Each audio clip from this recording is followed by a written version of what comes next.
There's a word in this translation that always gets ignored by anybody who's translating, except for a period of time in the 1800s when Westerners actually learned Greek and they went and they translated the text for themselves, and they didn't just rely on the Textus Receptus or one of these other texts that had its provenance from a Trinitarian translation back in the Middle Ages.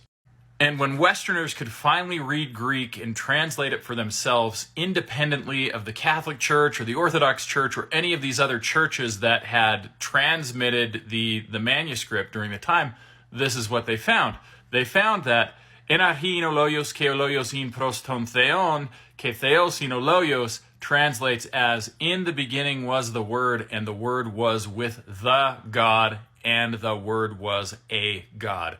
Go look and see all the different translations of the New Testament in the 1800s.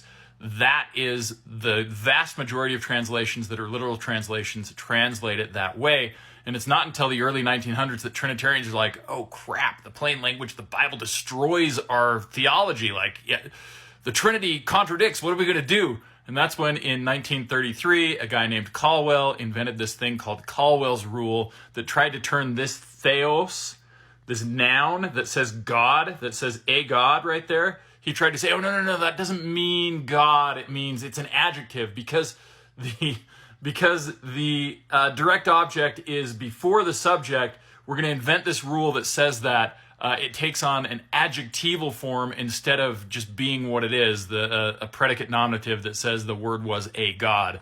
So now it means the Word was divine or something, even though theos means God, and theos with an I, there's an iota after the epsilon there.